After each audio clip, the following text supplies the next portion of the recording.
الكريم أما بعد فأعوذ بالله من الشيطان الرجيم بسم الله الرحمن الرحيم إن أول بيت وضع للناس الذي ببكة مباركا وهدى للعالمين فيه آيات بينات مقام إبراهيم صدق الله المولانا العظيم وقال رسول الله صلى الله عليه وسلم بعثت متعلما ومعلما أو كما قال عن النبي صلى الله عليه وسلم إن الله وملائكته يصلون على النبي يا أيها الذين آمنوا صلوا عليه وسلموا تسليما اللهم صل على محمد وعلى آل محمد كما صليت على إبراهيم وعلى آل إبراهيم إنك حميد مجيد اللهم بارك على محمد وعلى آل محمد كما باركت على إبراهيم وعلى آل إبراهيم إنك حميد مجيد. السلام عليكم وعليكم السلام. كيف حالكم؟ الحمد لله. الحمد لله. أنا طيب بفضل الله سبحانه وتعالى. আল্লাহ পাক রব্বুল ইজ্জতের দরবারে লক্ষ কোটি শুকর সাজুদ যে মহান রব্বুল আলামিন আমাকে আপনাকে আমাদের সকলকে তার বিশাল একটা হুকুম জুমার নামাজের জন্য পছন্দ করেছেন এবং হাজারো মুসলমানের মধ্য থেকে আমাদেরকে আল্লাহ পাক পছন্দ করে তার রহমতের ঘরে এসে বসার তৌফিক দিয়েছেন এবং তার কুদরতি পায়ে সিজদা করার মতো সুযোগ দান করে দিয়েছেন। ওই মহান রব্বুল আলামিনের দরবারে লক্ষ কোটি শুকর সাজুদ সকলে করি আলহামদুলিল্লাহ। অতঃপর লক্ষ কোটি দুরূদ সালাম মানবতার মুক্তির দূত সর্বযুগের সর্বশ্রেষ্ঠ মানব বিশ্ব মানবতার জন্য চিরকল্যাণকারী মহাপুরুষ মহানবী সেই মহামনীষীর উপরে লক্ষ কোটি দুরূদ সালাম সকলেই করি সাল্লাল্লাহু আলাইহি ওয়াসাল্লাম। আল্লাহ পাকের অনুগ্রহ ছাড়া যেমনি ভাবে কোনো ব্যক্তি একটা ভালো কাজ করতে পারে না, ঠিক তেমনি ভাবে আল্লাহ পাকের অনুগ্রহ ছাড়া কেউ একটা খারাপ কাজ বর্জন করতে পারে না এবং আল্লাহ পাক যাদেরকে পছন্দ করেন শুধু তাদেরকে দিয়ে ভালো কাজগুলো করেন। যাদেরকে আল্লাহ পাক জান্নাতের জন্য পছন্দ করেছেন তাদেরকেই আল্লাহ পাক রব্বুল আলামিন ভালো কাজের দিকে ধাবিত করেন, তাদের সালাত আদায় করেন, সিয়াম পালন করেন, দান সদকা করেন। দেখবেন যে সমাজে যে লোকগুলো দিনদার, যে লোকগুলো দানশীল, ওর সব জায়গায় দানের অবদান রয়েছে। মসজিদে দান করতেছে, ওই লোককে দেখবেন মাদ্রাসায় দান করতেছে, ওই লোককে দেখবেন যে কোনো অসহায় দুস্থ ছাত্রকে পড়াশোনা করাচ্ছে, ওই লোককেই দেখবেন যে দুস্থ দরিদ্রদের মধ্যে কোন সামগ্রী বিতরণ করতেছে, আবার ওই লোককে দেখবেন যে কোনো গরিব আত্মীয় স্বজনের ভরণ পোষণের জিম্মাদারি নিচ্ছে বা খাদ্য বস্ত্র অন্নের ব্যবস্থা করতেছে। এই লোকগুলো ঘুরে ফিরে সেম কোয়ালিটির তার চাইতে আরো অনেক সম্পদশালী লোক ওই স্থানেই বসবাস করে, হয়তো বা পাশের বিল্ডিং এ থাকে অথবা একই বিল্ডিং এ অন্য ফ্লোরে থাকে, তার কোনো কর্মকাণ্ড নেই। কারণ আল্লাহ পাক রব্বুল ইজ্জত তার সম্পর্কে কবুল করেন নাই এবং ওই ব্যক্তিকেও জান্নাতের জন্য এখন পর্যন্ত কি করেন নাই। যদি আপনি দেখেন যে আল্লাহ পাক আপনাকে দিয়ে অনেক ভালো কাজ করেছেন, আপনাকে দিয়ে অনেক অনেক ভালো কাজ করেছেন, তাহলে বুঝতে হবে যে আল্লাহ পাক আপনাকে কোনো না কোনো কারণবশত পছন্দ করে ফেলেছেন। এই জন্য আল্লাহ পাক আপনাকে জান্নাতের উপযুক্ত করার জন্য, জান্নাতের উপযুক্ত বানানোর জন্য হাজারো কাজে আপনাকে লাগিয়ে দিয়েছেন। বান্দা এটা কর, ওটা কর। আপনি অনেক সময় চিন্তা করে দেখবেন যে আপনি বুঝতেও পারবেন না কেন আমি এই কাজের সাথে যুক্ত হয়ে গেলাম। অনেক বড় একটা জায়গায় আপনি যুক্ত হয়ে গেছেন যেটা হয়তো আপনার অ্যাবিলিটির সাথে যায় না, কিন্তু আপনি দেখবেন যে কিভাবে যেন যুক্ত হয়ে গেছেন। পরে চিন্তা করলে আপনার বুঝে আসবে না কেন আমি এখানে এত বড় একটা ডোনেট করলাম, কেন আমি এত বড় একটা সিদ্ধান্ত নিলাম, কিন্তু এটা হয়ে গেছে। তার মানে হলো যে আমার আপনার ইচ্ছাটা অনেক সময় আল্লাহ পাক রব্বুল আলামিন যদি কারো প্রতি খুশি থাকে তো বান্দার ইচ্ছাটাকে তিনি পরিবর্তন করে দেন নিজ জিম্মাদারি। তো এই জন্য আমরা এখানে এই যারা জুমার নামাজে এসেছি আরো যারা আসবে, এরা ছাড়াও শুধু আমাদের এই মসজিদের এরিয়ার মধ্যে কিন্তু আরো অসংখ্য মুসলমান রয়েছে। নন মুসলিমদের কথা আমি বলছি না, অসংখ্য মুসলমান রয়েছে যারা জুমার সালাত পর্যন্ত আসার তৌফিক তাদের কপালে জুটবে না। ওয়াক্তে নামাজের কথা তো বাদ দিলাম, ওয়াক্তে নামাজে তো আসেই না, আসতে পারে না। এমনকি জুমার নামাজটা যে সাপ্তাহিক একটা নামাজ পড়ে মুসলমানের নামের খাতায় হাজিরাটা অন্তত রেখে দেবে, এই নসিবটাও অনেকের হয় না। তো এই জন্য আল্লাহ পাক আমাদের সুযোগ করে দিয়েছে, আমাদেরকে পছন্দ করেছেন। এবং এটা এমন নয় যে আমি ইচ্ছা করেছি বিধায় আমি এখানে আসতে পেরেছি, বরং আল্লাহ পাক চেয়েছেন বিধায় আমরা এখানে। অনেকের ইচ্ছা থাকা সত্ত্বেও দেখবেন যে এই কাজ সেই কাজ, এই ব্যস্ততা সেই ব্যস্ততা হয়ে সে আসতে পারেনি। আবার অনেকের অনেক বেশি ব্যস্ততা ছিল তার চেয়ে, এর মধ্যে দিয়েও সে দেখা গেছে অনেক আগেই মসজিদে এসে বসে পড়েছে। তো আল্লাহ পাক রব্বুল আলামিন যদি কাউকে নিয়মিত মসজিদে আনে তাহলে বুঝতে হবে যে আল্লাহ পাক তাকে ভালোবাসা শুরু করেছেন। আলহামদুলিল্লাহ। আর যদি কোনো ব্যক্তি মসজিদে আসার পরে আস্তে আস্তে ধীরে ধীরে মসজিদ থেকে আউট হয়ে যায় তাহলে বুঝতে হবে যে আল্লাহ পাক কোনো কারণবশত তার উপরে প্রধান্বিত হয়েছে। ওই সমস্ত ব্যক্তিদের উচিত পর্যাপ্ত পরিমাণ তওবা করে, খুলুসিয়াতের সাথে তওবা তাসদিক করে, দিল না চাইলেও জোর করে ফেলে মসজিদে এসে পড়ে থাকা এবং সর্বপ্রকার ভালো কাজের সাথে অংশগ্রহণ করা। আল্লাহ পাক রব্বুল ইজ্জত আমাদের সকলকে তৌফিক দান। আমিন। আমরা আখিরি জামানায় বসবাস করছি, এটাকে ডিজিটাল জামানাও বলতে পারি, দাজ্জালি জামানাও বলতে পারি। এই জামানা সম্পর্কে আল্লাহ রাসূল সাল্লাল্লাহু আলাইহি ওয়াসাল্লাম ভবিষ্যৎবাণী করেছেন যে এমন একটা জামানা আসবে, এমন একটা সময় আসবে যে সময়ের মানুষগুলো ইউসবিহু মুসলিমান ওয়া ইউমসি কাফিরান ওয়া ইউমসি মুসলিমান ওয়া ইউসবিহু কাফিরান। সকালবেলায় মুসলমান থাকবে, সন্ধ্যা আসতে আসতে ওই লোকগুলো কাফির হয়ে যাবে।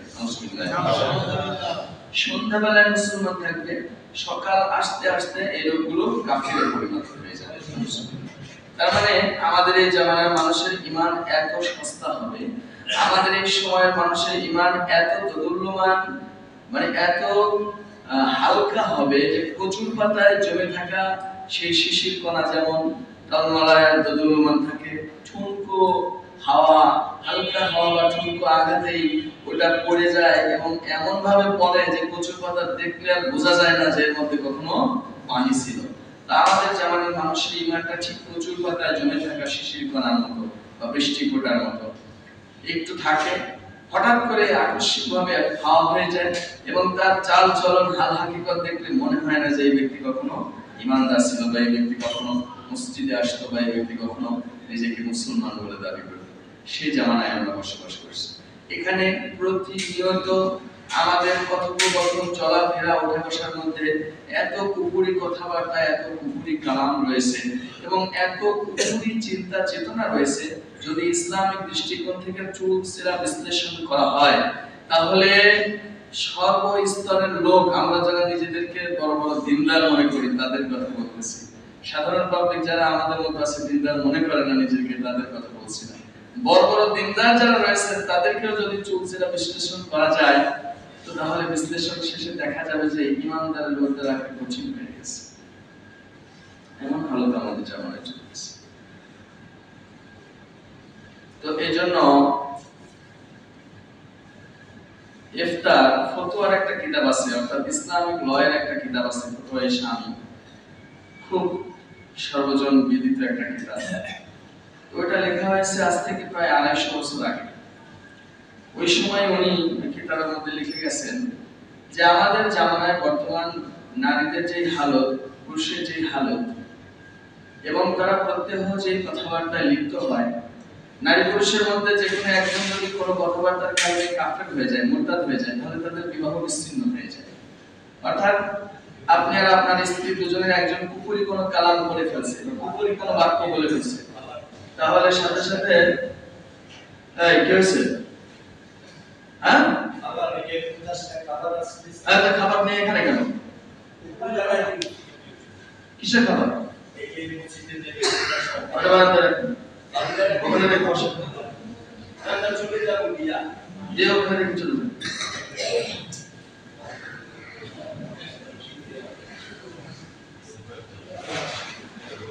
দেশের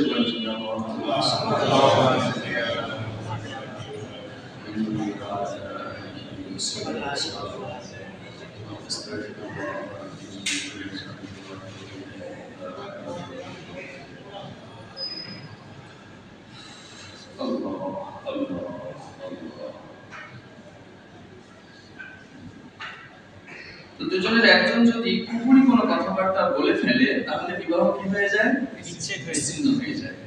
তাহলে এখন আমরা যে জামানায় বসবাস করছি, উনি 250 বছর আগের কথা বলছেন, যে সময় কোনো নারীকে রাস্তায় পাওয়া যেত না, যে সময় কোনো নারীকে লাইভে পাওয়া যেত না, যে সময় কোনো নারীকে মার্কেটে পাওয়া যেত না, যে সময় কোনো বিধর্মীরাও বেপরদায় চলতো না, ঢেলে ঢেলা কাপড় চোপড় করে চলতো, ওই সময় যদি এই কথাবার্তা বলে যান, তাহলে আমার তো ধারণা হয় যে উনি যদি এই জামানার মানুষ হতেন, তো উনি ওই সময় কি লিখে গেছেন যে আমাদের এই জামানার মানুষের, নারী পুরুষের যে হালত, তাতে উচিত হলো প্রত্যেকটা স্বামী স্ত্রী রাতে বিছানায় যাওয়ার আগে নতুন করে আবার বিবাহ করানো। কারণ কে মুরতাদ হয়েছিল আর কখন বিবাহ বিচ্ছিন্ন হয়ে গেছে বলা মুশকিল। এটা যদি 250 বছর আগে উনি বলে যান, তাহলে আমরা এই জামানায় যারা বসবাস করতেছি, আমার মনে হয় উনি যদি এই জামানার লোক হতেন, তাহলে নিশ্চিত ফরজ করে দিয়েছেন যে এখন প্রত্যেকটা নারী পুরুষের স্বামী স্ত্রীর জন্য ফরজ হয়ে গেছে যে প্রত্যেকদিন রাতে বিছানায় যাওয়ার আগে তাদের মধ্যে বিবাহ বলাইতে হবে না। এমন একটা হালত, এমন একটা জামানায় আমরা বসবাস করতেছি। আর আমাদের সমস্যার তো কোনো সীমা নেই। আগে তো যাই হোক একটা সমস্যা হয়ে পড়ে, সেটা সবার মধ্যে জানাজানি হওয়ার জন্য হয় পত্রিকা পড়তে হতো, অথবা টেলিভিশনের পর্দায় বসতে হতো, কিংবা রেডিও গানের কাছে নিতে হতো। এখন তো আর কোনো কিছুর দরকার নেই। কোনো কিছু একটা হইলে সেটা মুহূর্তের মধ্যে প্রত্যেকে কি দেখে ফেলতেছে, বুঝে ফেলতেছে, জেনে ফেলতেছে, প্রচার হয়ে যাচ্ছে। আগে যারা পত্রিকা পড়তো, তারা নিউজ সম্পর্কে ধারণা রাখতো, তারা মানুষজনের মধ্যে যা বলতো তাই মানুষ বিশ্বাস করত। এখন তার সেই সুযোগ নাই। প্রত্যেকের পকেটে পকেটে টেলিভিশন, প্রত্যেকের পকেটে পকেটে নিউজ পেপার, প্রত্যেকের পকেটে পকেটে রেডিও। এখন আর কারোর কাছ থেকে কারো শোনার দরকার নেই। আরো দুর্বিষহ ব্যাপার যেটা হয়েছে, আগে কোন নিউজ টেলিকাস্ট হওয়ার জন্য হয় বেতার কেন্দ্রে যেতে হতো, অথবা টেলিভিশন চ্যানেলে যেতে হতো। এখন কোনো দরকার নাই, আপনি যেখানে বসে আছেন ওখান থেকে টেলিকাস্ট করে দিতে পারেন, ওখান থেকে লাইভ করে দিতে পারতেছেন।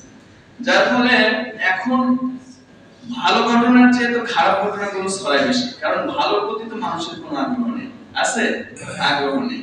যেমন মনে করেন যে আমরা এখানে জুমার নামাজ পড়াচ্ছি, আমাদের কিছু ভাই আছে এখানে ভিডিও করে। অনেক মসজিদে আছে জুমার নামাজে খুতবা হয়, ওয়াইনে খুতবা হয়, সেখানে অনেক ভাই ভিডিও করে একটা ভালো জিনিস ছড়ানোর চেষ্টা করে।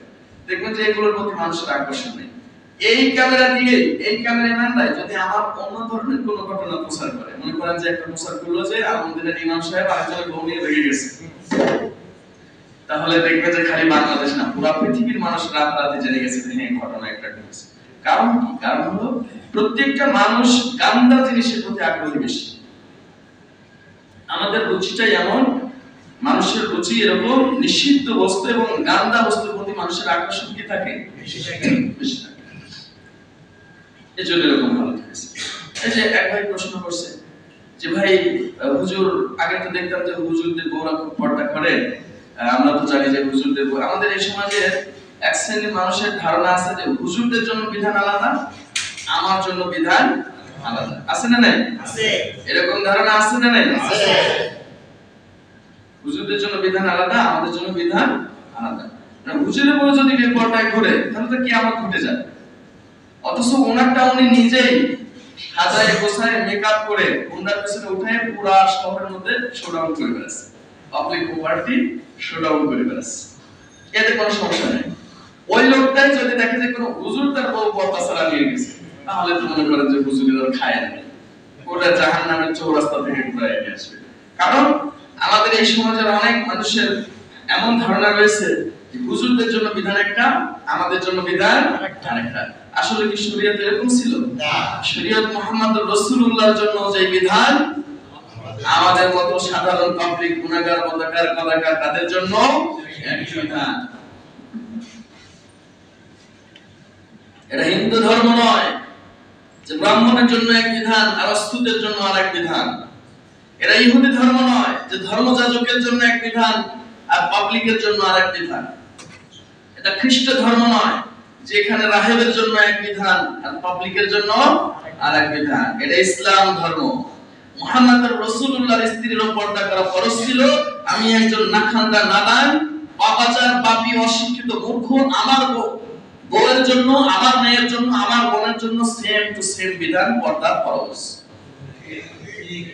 মুহাম্মদ রাসূলুল্লাহর উপরে নামাজ 5 ওয়াক্ত ফরজ ছিল, আমি আপনি আমাদের উপরে নামাজ ফরজ। তো ভাই প্রশ্ন করছে যে হুজুর, আমরা তো আগে দেখতাম যে হুজুরদের বউরা খুব পর্দা করে, এখন তো দেখি যে হুজুরদের বউরা খালি লাইভে আসে একটু পর পর। হুজুরদের বউ কি করে? একটু পর পর লাইভে আসে। তো বললাম যে ঘটনাটা একটু ভালো করে খুলে বলেন, লাইভে আসে মানে কি? তো উনি একজন বক্তার নাম বললেন, আবু তোহা আদনান সাহেব। ওনার বউ নাকি খুব লাইভে আসতেছে, মানুষ দেখতেছে। তো লাইভে আসতেছে একটা স্ত্রী ঘটনাকে কেন্দ্র করে। তা আবু তোহা আদনান সাহেব একজন দ্বীনের দায়ী। উনি দ্বীনের দাওয়াত দেন, যুবকদের মধ্যে দ্বীন প্রচার করেন আর ইসলামকে প্রচারের কাজে উনি নিয়োজিত আছেন। ওনার কথা শুনে ওনার হাত ধরে হয়তো অনেক যুবক আল্লাহর রাস্তায় আসছেন, আরো আসবেন। শয়তান এটা মেনে নেবে কেন? শয়তান এটা কেন মেনে নেবে? শয়তান তো এটা মেনে নিতে পারে না।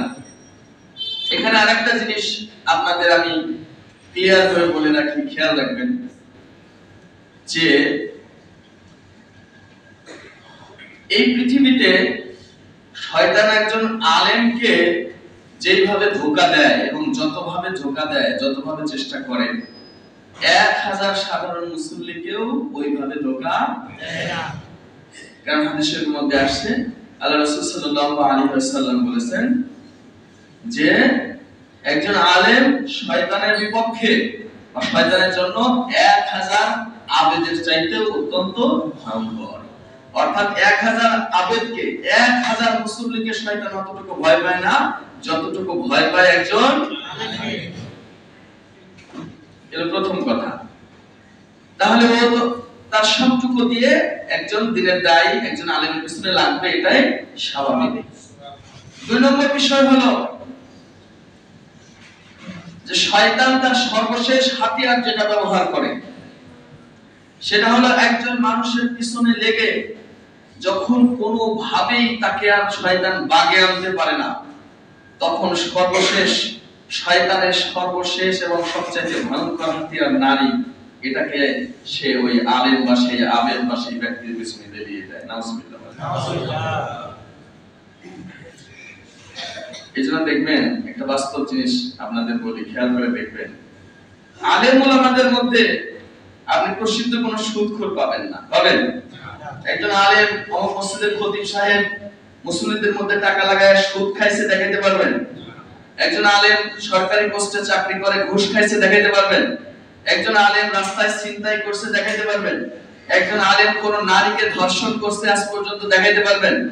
একজন আলেম কোন মানুষকে হত্যা করছে দেখাতে পারবেন? একজন আলেম ডাকাতি করছে দেখাতে পারবেন?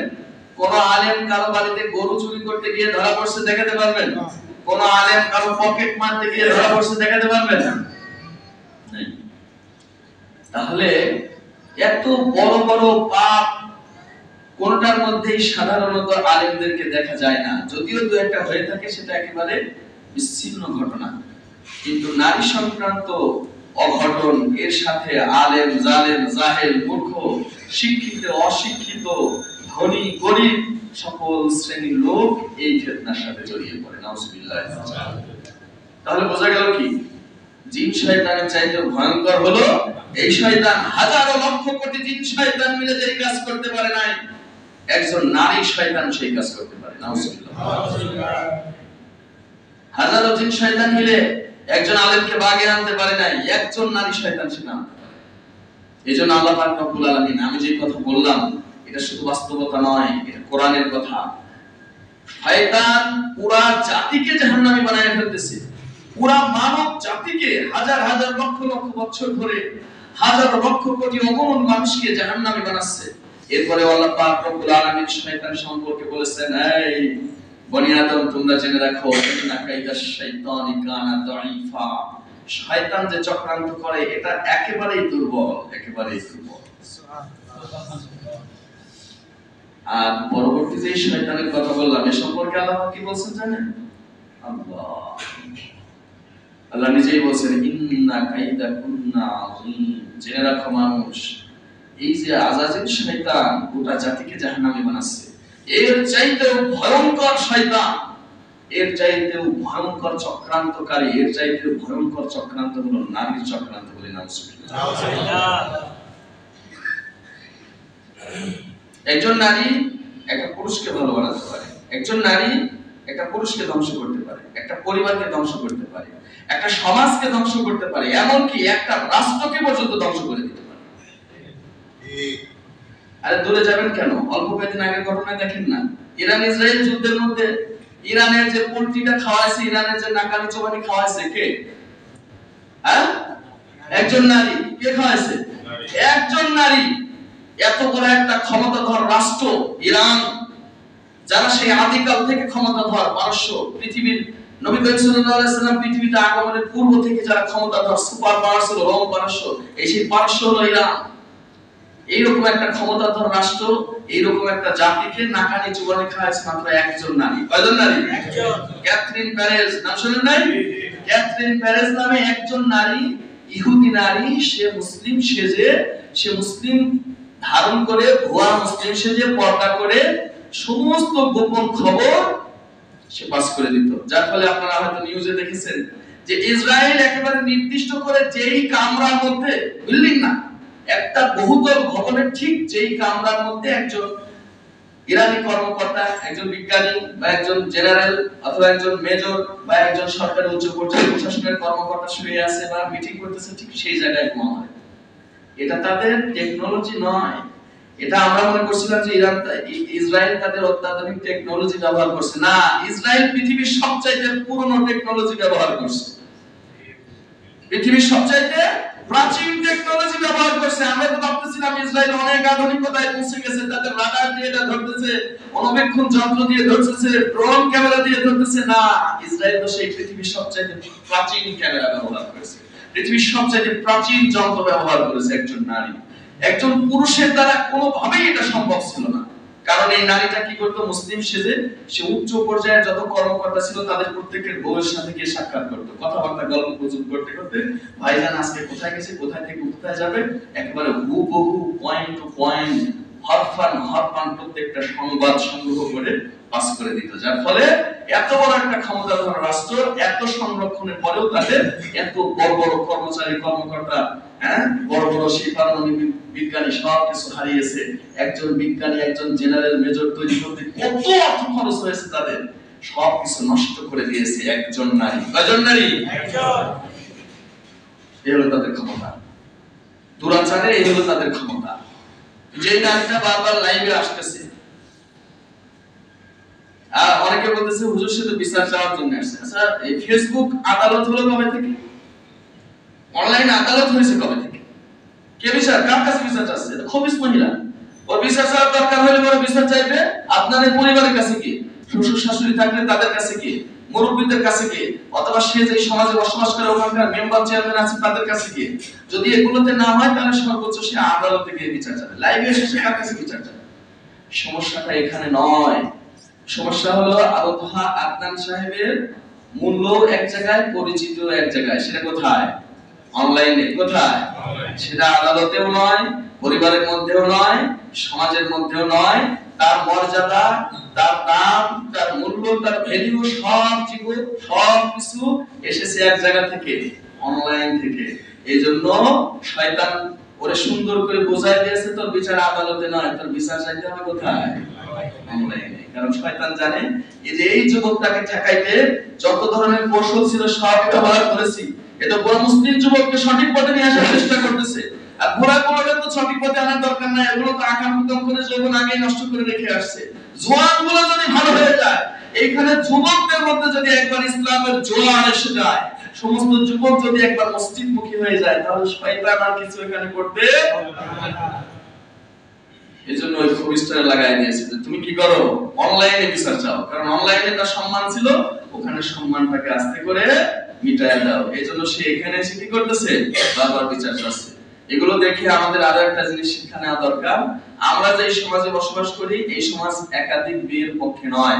এইজন্য এখানে দ্বিতীয় বিয়ে থেকে সবাইকে সাবধানে থাকতে হবে। অর্থাৎ দ্বিতীয় বিয়ে না করাটাই উচিত। কারণ আমাদের এখানে দ্বিতীয় বিবাহ আপনি যখনই করতে যাবেন, তখনই সাধারণত আপনাকে করতে হবে কোনো বিবাহিত নারীকে, এবং সেগুলো অবশ্যই ডিভোর্সি, তালাক খাওয়া। কারণ বিধবা নারী কয়জন আছে আমাদের দেশে?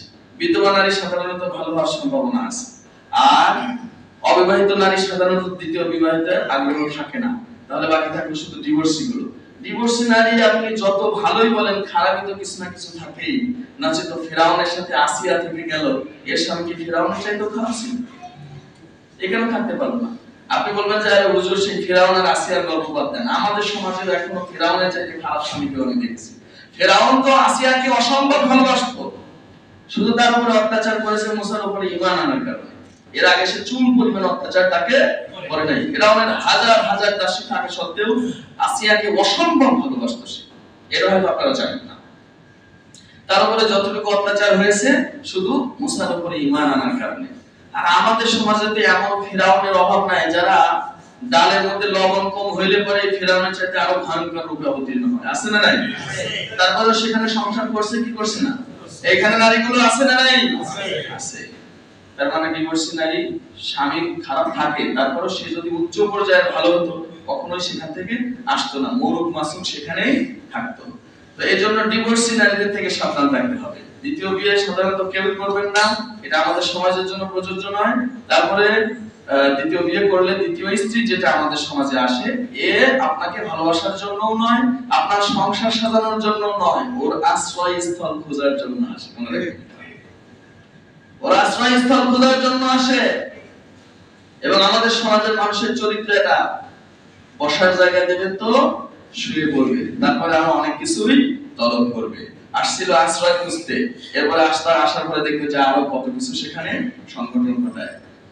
আরো ভয়ঙ্কর বিষয় হলো যে এই ডিভোর্সি নারীগুলো, ও কিন্তু আমাদের সমাজের নারীদের মধ্যে একটা লজ্জা আছে, আমি পুলিশের কাছে যাব, আমি কোর্টে যাব, আমি আদালতে যাব, সিসি। এই ঘৃণায়, রাগে, দুঃখে সে জিহ্বায় কামড় দিয়ে মুখে কাপড় গুজে সংসার করে যায়। কিন্তু যখন একবার সে আদালত প্রাঙ্গণ থেকে ঘুরে আসে, তখন মিয়া তোমারে আদালতে নিতে 1 মিনিটও টাইম লাগাবে না।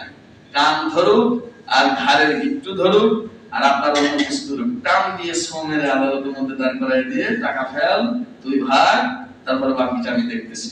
কারণ এরা বেশিরভাগই মমতাজুল ওয়ারিস, 10-15টা হইলেও কি নাই, সমস্যা নেই। তো এই জন্য এখন হুজুরের বউ লাইভে আসছে, এটা তো হুজুরের প্রবলেম না, বউটার প্রবলেম। উনি দ্বিতীয় বিয়ে করছে, এটা হয়তো বেচারা ফাঁদে পা দিয়েছে, দুইজনেরই দোষ আছে। এখন উনি একবার লাইভে এসে নাকি বলছেন যে স্বামী খারাপ, আরেকবার এসে মাপ চাইছেন, আবার লাইভে আসতেছেন। মূলত সমস্যা অন্য জায়গায়। সবকিছু মিলে আমি যেটা মনে করি, হুজুরের মধ্যেও খারাপই থাকতে পারে, বউয়ের মধ্যেও খারাপই থাকতে, সবচাইতে বড় জায়গা এখানে শয়তান চালতেছে। আর শয়তানের এই দাবার কুটি ওই মেয়েটা হয়েছে, আর এই দাবার কুটিকে বাস্তবায়ন করার কাজে আমরা সকলেই নেমে পড়েছি। নামে শিখি না এরকম একজন দায়ীকে। আর এটা মানুষের একটা স্বভাব, আমাদের একটা স্বভাব যে আপনি সারা জীবন ভালো কাজ করছেন, একটা খারাপ কাজ করলে পরে পুরো জিন্দেগিটা আমার মিস করে দেন। নাউজুবিল্লাহ বলেন না। এই স্বভাব আমাদের দূর করতে হবে। একজন শিক্ষক ক্লাসের মধ্যে 1 থেকে 100 পর্যন্ত লিখছে, এর মধ্যে শুধু 6 সংখ্যা লিখছেন, 8 সংখ্যা লিখছেন, মাঝখানে 7 সংখ্যাটা তিনি লেখেন নাই। ক্লাসের মধ্যে যতগুলো স্টুডেন্ট ছিল, ছেলে মেয়ে সবাই চিল্লাচ্ছে, স্যার আপনি 7 লেখেন নাই। স্যার কোনো কথা বলেন নাই। 100 পর্যন্ত লেখার পরে বলে যে এখন তোমাদের কারো কোনো কথা আছে কিনা? তারপরে কয়েকজন বলল, স্যার আপনি 7 সংখ্যাটা লেখেন নাই। স্যার বলল যে দেখো এটাই আমাদের প্রবলেম, আমি 1 থেকে 100 পর্যন্ত মোট 99টা সংখ্যা লিখেছি, এর জন্য তোমরা কেউ আমাকে ধন্যবাদ দাও নাই, কেউ আমাকে বাহবা দাও নাই, শুধু একটা সংখ্যা আমি লিখি নাই, এই একটা সংখ্যার জন্য তোমাদের সবার মাথা খারাপ হয়ে গেছে। এটা হলো আমাদের ক্যারেক্টার। একটা লোক 99টা কাজ ভালো করছে, সেগুলো আমাদের চোখের মধ্যে যায় না। একটা খারাপ কাজ করলে ওইটা আমাদের দিল ও দিমাগ রন্ধে রন্ধে বসে যায়, ওইটা আমরা ওখান থেকে বের করতে পারি। এই জঘন্য চিন্তা থেকে আমাদেরকে বেরিয়ে আসতে হবে। একটা জিনিস মনে রাখবেন, আপনি যেই মানুষটার মধ্যে 100% তালাশ করতেছেন, মানুষ যদি 100% ভালো হইতে পারতো তাহলে মানুষ হলে কেন, ওকে তো আল্লাহ ফেরেশতার কাতারে রাখতেন। আর তার চাইতে বড় বিষয়, আল্লাহ পাক নিজেও তো কোনো মানুষকে 100% ভালো চান নাই, চেয়েছেন না? কথা বলেন না কেন? আল্লাহ পাক 100% ভালো চাইছেন? কি চাইছেন? 50.1 50.1 কত পার্সেন্ট ভালো চাইছেন? 50.1 অর্থাৎ 50.1 এতটুকু ভালো হইলে পরে সে ব্যক্তি জান্নাতি। সুবহানাল্লাহ বলেন। মিজানের পাল্লার কথা কেন বলেছেন আল্লাহ পাক? মিজানের পাল্লা কেন দাঁড় করাবেন? মিজানের পাল্লার ওজনের মানে কি? যে এক পাল্লা যদি 1.0.1 ও যদি এক পাল্লা দেবে যায় তাহলে সেই পাল্লা সে সফল কাম। তার মানে একটা মানুষের যদি 49.99টা কাজ খারাপ থাকে এবং 50.1টা কাজ ভালো থাকে, ওই লোকটাও জান্নাতি। সুবহানাল্লাহ। আল্লাহ পাক ওই ব্যক্তির জান্নাতের জন্য ঘোষণা দিয়েছেন, ওই ব্যক্তিকে জান্নাত দান করবেন বলে ওয়াদা করেছেন। তাহলে যেখানে রব বান্দাকে সৃষ্টি করেছেন সমস্ত খারাপ কাজ থেকে বিরত থাকতে বলেছেন, সেই রব যেখানে একটা মানুষকে বলেন না যে তোমাকে 100 এর মধ্যে 100 মার্ক নিয়ে আসতে হবে না হলে আমি তোমাকে জান্নাত দেব না, সেখানে আমি আপনি নিজে পাপী হয়ে নিজের সারা শরীর অঙ্গ প্রত্যঙ্গের মধ্যে গান্দা গন্ধ দুর্গন্ধ নিয়ে অন্যের পাপ কেন মাপতে যায়? এটা আমাদের আরেকটা সমস্যা। কারণ আমার চোখের দুই চোখের মধ্যে বিছুটি দিয়ে ভরা, এটা তো আমি দেখি না। আপনার চোখের মধ্যে হালকা একটু থাকলে ওইটা আমি দেখি। নিজের চোখেটাও দেখা শিখতে হবে। আর একটা কথা সবসময় মাথায় রাখতে হবে, একটা লোকের একটা খারাপ কাজ, একটা মন্দ কাজ দেখে আপনি তাকে জান্নাতি জাহান্নামী বা আপনি তাকে খারাপের পাল্লায় নিয়ে যেতে পারেন না। কারণ এখানে যদি প্রত্যেকটা মানুষ 100% ভালো হয়ে যেত বা ভালো হওয়া সম্ভব হতো, তাহলে তো আল্লাহ পাক বলতেন যে দেখো বান্দা, তুমি জান্নাতে যেতে চাইলে তোমাকে 100 মার্ক নিয়ে আসতে হবে। আল্লাহ পাক জানেন যে বান্দার দ্বারা এটা সম্ভব না, ওরকম করে বান্দাকে আল্লাহ তৈরিই করেন নাই। মানুষকে ওরকম করে আল্লাহ পাক তৈরিই করেন না যে মানুষ 100% ভালো হবে। এটা শুধু নবীদের দ্বারা সম্ভব। কাদের দ্বারা? নবীদের দ্বারা। কারণ তারা আল্লাহ পাকের পক্ষ থেকে পূর্ব নির্বাচিত এবং তাদের দ্বারা যে ভুল ভ্রান্তিগুলো হবে সেগুলো থেকে আল্লাহ পাক সংরক্ষণের জিম্মাদারি নিয়েছেন। সুবহানাল্লাহ বলেন না। তার মানে তাদের দ্বারা ভুল ভ্রান্তি হইতো যদি আল্লাহ পাক সংরক্ষণের জিম্মাদারি না নিতেন। সংরক্ষণের জিম্মাদারি না নিতেন তাদের দ্বারা ভুল ভ্রান্তি হইতো, কিন্তু আল্লাহ পাক সংরক্ষণের জিম্মাদারি নিয়েছেন। দেখেন আমরা ছোট দুইটা ঘটনা অন্য আঙ্কিকে শুনেছি, আজকে অন্য আঙ্কিকে শুনি। মুসা আলাইহিস সালাম যখন ফেরাউনের বাড়িতে লালিত পালিত হইল, নবীদের চেহারা সবসময় নিখুঁত আর অনিন্দ্য সুন্দর হইল। সুবহানাল্লাহ। কোন নবী এরকম বসে থাকতেন এখানে, পেট চুলকাইতেন এখানে, এরকম কোন নবী ছিলেন না। কোন নবী হাঁটতেন এরকম, ঘাড় এরকম, মানে কোন ধরনের মানবীয় খুঁত কোন নবীর মধ্যে ছিল না। চেহারার মধ্যে, বডির মধ্যে সবাই অত্যন্ত সুঠাম সুন্দর স্লিম বডি এবং অনিন্দ্য সুন্দর চেহারার অধিকারী ছিলেন। সুবহানাল্লাহ। মুসা আলাইহিস সালাম ফেরাউনের বাড়িতে লালিত পালিত হয়। আসিয়া আলাইহিস সালাম বলছে এটা কিন্তু আমার ছেলে হিসেবে আমি গ্রহণ করছি। বললাম না, অসম্ভব ভালোবাসতেন আসিয়াকে। আসিয়া ছেলের কথা বলছে, সাথে সাথে গ্রহণ করে নিয়েছে। ওর মধ্যে যাই থাক গ্রহণ করে নিয়েছে। তো এই কথা কাজে ব্যস্ত থাকে। রাজা বাদশারা নিজেদের বাচ্চাদের তেমন কোলে করার সুযোগ পায় না। একদিন মনে চাইছে যে এত সুন্দর বাচ্চা আমার ঘরের মধ্যে থাকে, কোলে করি। কোলের মধ্যে নিয়েছে। কোলে নিয়েছে এ পর্যন্ত তো ঠিক আছে। কোলের মধ্যে নিয়ে দিতে গেছে চুমা। কি দিতে গেছে? চুমা দিতে গেছে। মুসা আলাইহিস সালাম ফিরআউনের দাড়ি ধরে এই চর আর কান পট্টি মিলে এমন এক থাপ্পড় লাগায় দিয়েছে, কিন্তু একেবারে ছোট বাচ্চা হামাগুড়ি দিয়ে চলে, কি হামাগুড়ি দিয়ে চলে, এমন থাপ্পড় লাগায় দিয়েছে। এই যে ফিরাউন এত বড় বিশাল দেহী, এত বড় শক্তিশালী মানুষ, ওর চোখে জনি পোকা উড়ে গেছে, সাথে সাথে কোলে থেকে ফেলা দিয়েছে, হাজা আদুব্বি, এটাই আমার দুশমন, এটাই আমার শত্রু, উকতুলহু আলান, এখনই তাকে তোমরা হত্যা করো, কারণ এটাই আমার দুশমন। আমি বুঝতে পারছি এটা আমার দুশমন, কারণ এটা কোনো সাধারণ পাবলিকের থাপ্পড় নয়, এটা কোনো সাধারণ পাবলিকের নয়। আর মুসা আলাইহিস সালামের থাপ্পড় তো আল্লাহ বিশ্ববরণ্য থাপ্পড়, এক থাপ্পড়ে একটা কুকুর, বাচ্চা কালে এরকম ফিরাউনের চাঁদি ঘুরায় দিয়েছে। তো আসা আলাইহিস সালাম বললেন যে আপনি একটা কথা বললেন, দুধে বাচ্চা হামাগুড়ি দিয়ে চলে, এর থাপ্পড় কি আপনার মাথা ঘুরে গেছে? আপনি একটা তো বড় একজন বাচ্চা মানুষ। বলে না এটা কোনো সাধারণ পাবলিকের থাপ্পড় না, ও তো না বুদ্ধিমান না, আমার কাছে তো শয়তান খবিসা সবসময় বুদ্ধি দেওয়ার জন্য থাকেই। বলছে না এটাই আমার দুশমনীকে হত্যা করো। আসা আলাইহিস সালাম দেখলেন বিপদ, বলে না একে হত্যা করেন না, বাচ্চা মানুষ বোঝে না। ভাই বোঝে কি বোঝে না এটা আমি ট্রাই করব। কিভাবে? একদিকে স্বর্ণের কয়েন থাকবে আর একদিকে আগুন থাকবে, যদি এই স্বর্ণের কয়েনের দিকে যায় তাহলে বোঝা যাবে যে এটা কি বোঝা শিখে গেছে, আর যদি আগুনের দিকে যায় তাহলে বোঝা যাবে যে কি এ বোঝে না, এর মাফ করে দেওয়া হবে। যদি স্বর্ণের কয়েন খায় তাহলে কতল, আর যদি আগুন খায় তাহলে আগুনের দিকে কি যাবে? স্বর্ণের কয়েন দেখলে তো পুতুলও চলে যায়, ছোট বাচ্চা চকচক করতেছে। মুসা আলাইহিস সালামকে ছেড়ে দিয়েছেন, আস্তে আস্তে ওই দিক যাওয়া শুরু করে দিয়েছে। জিবরাইল ফেরেশতা এসে ধাক্কা দিয়ে আগুনের দিকে সরাই দিয়েছেন। সুবহানাল্লাহ। এভাবে আল্লাহ পাক কি করেছেন? তাদেরকে হেফাজত করেছেন। নবী করিম সাল্লাল্লাহু আলাইহি সাল্লামের বয়স যখন 35 বছর, কাবা ঘর পুনর্নির্মাণের প্রয়োজনীয়তা দেখা দেয়।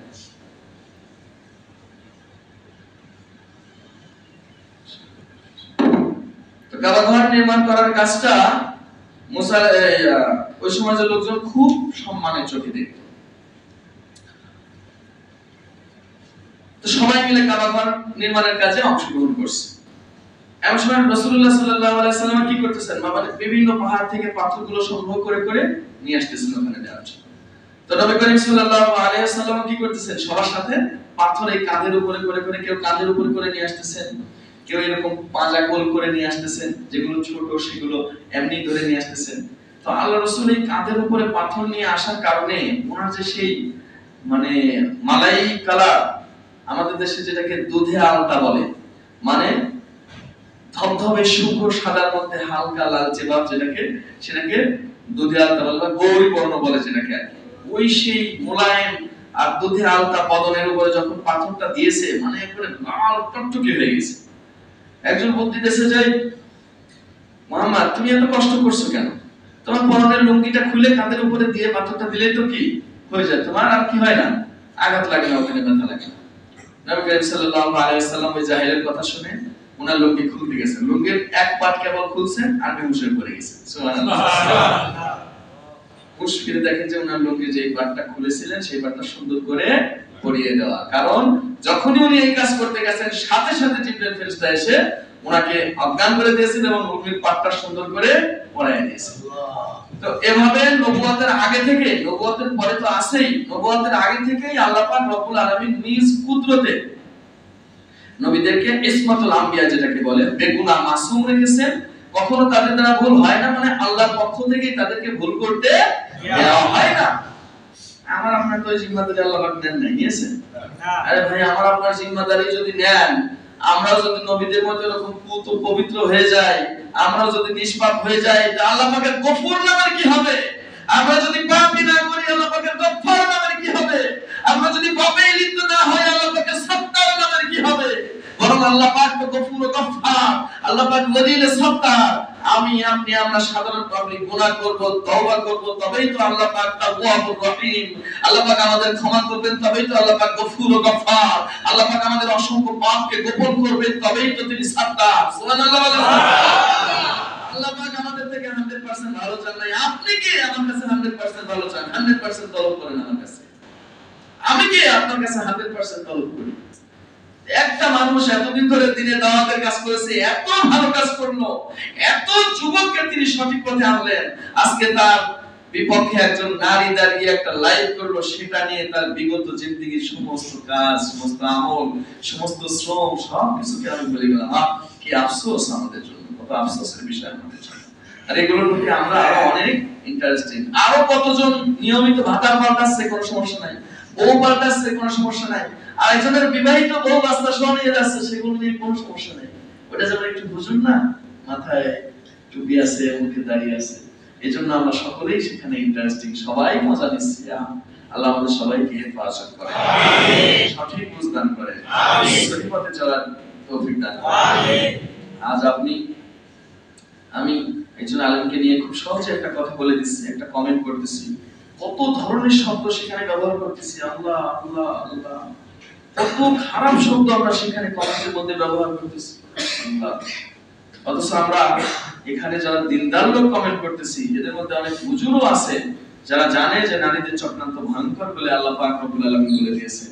তারপরে সেই নারীর চক্রান্তে শুধু আবু আদনান সাহেব করেছেন তা নয়, এই লাইভে নারীর চক্রান্তে কিন্তু বর্তমানে 20 কোটি জনগণ পড়ে গেছে। খেয়াল করেছেন? এই লাইভে নারীর চক্রান্তে শুধু আদনান সাহেব একা করেছেন তা নয়, আমরা 20 কোটি জনগণও কিন্তু এই এক নারীর চক্রান্ত করে গোল গেছি।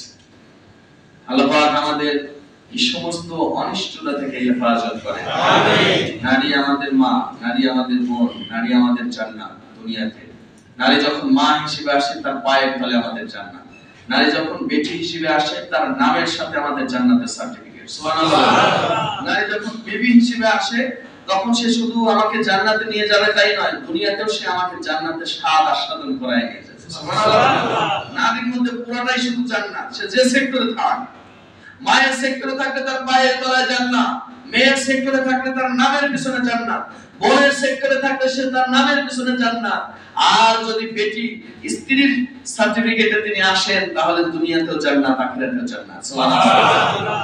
সামান্য 2-4 জন বদকার গদাকার নারীর জন্য আমরা পুরো নারী সমাজকে খারাপ বলতে পারি না, কারণ আল্লাহ পাক রব্বুল আলামিন আমাদের দুনিয়ার সফলতা এবং আখিরাতের সফলতা সবটুকুই রেখে দিয়েছেন নারীর মধ্যে। সুবহানাল্লাহ।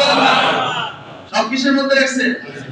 আরে আপনি যদি এখান থেকে জান্নাতের সার্টিফিকেট কামাই করতে চান, আপনার জন্য সহজ উপায় হলো যদি আপনার মাকে খুশি করতে পারেন, একজন নারীকে খুশি করতে পারেন, আল্লাহ রাসূল আপনাকে জান্নাতের সার্টিফিকেট দিবেন। সুবহানাল্লাহ। আপনি যদি দুনিয়া থেকে জান্নাতের সার্টিফিকেট নিয়ে যেতে চান, আপনার বেটিকে যদি আপনি দ্বীন শিখাইতে পারেন, সৎ পাত্রস্থ করেন, আল্লাহ রাসূল বলেন, বেটা হে আমার উম্মত, তোর 4টা মেয়ে হইলে তোর 4টা জান্নাতের সার্টিফিকেট আর মুহাম্মদ দিয়েছে। সুবহানাল্লাহ। আর আপনার বিবিকে যদি আপনি পর্দার মধ্যে রাখেন, ভরণ পোষণ দেন, আপনার বিবিকে যদি আপনি ভালোভাবে আচরণ করেন, ভালোভাবে রাখেন, শুধু আখিরাতে সে আপনাকে জান্নাতে যাওয়ার জন্য সুপারিশ করবে তাই নয়, দুনিয়াতেও সে আপনাকে জান্নাতের ঘ্রাণ শুকায় নিয়ে যাবে। সুবহানাল্লাহ। দুনিয়াতেও আপনাকে জান্নাতি জিন্দেগি দান করার ক্ষমতা রাখে এই নারী। এইজন্য আমরা নারীকে খারাপ চোখে দেখি না। যেগুলো যে খারাপ কাজ করতেছে এরা হলো সমস্ত নারীদের কলঙ্ক করার জন্য, সমস্ত নারীদের নারী নামের কলঙ্ক এরা, যারা গোটা নারী সমাজকে এবং দিনদার নারী সমাজকে এরা বদনাম করতেছে, নষ্ট করতেছে। এই শ্রেণীর দাজ্জাল মহিলাদের থেকে আল্লাহ পাক আমাদের সকলকে হেফাজত করুন। আমিন। এবং আমাদের সকলকে, আমাদের মা বোন যারা আছে, সব ধরনের দিনদার বুজুর্গ যারা নারী আছে, তাদের সকলকে সম্মান করা এবং সম্মানের চোখে দেওয়া, তাদের সম্পর্কে ভালো ধারণা রাখার তৌফিক দান করুন। আমিন। সুবহানাল্লাহ।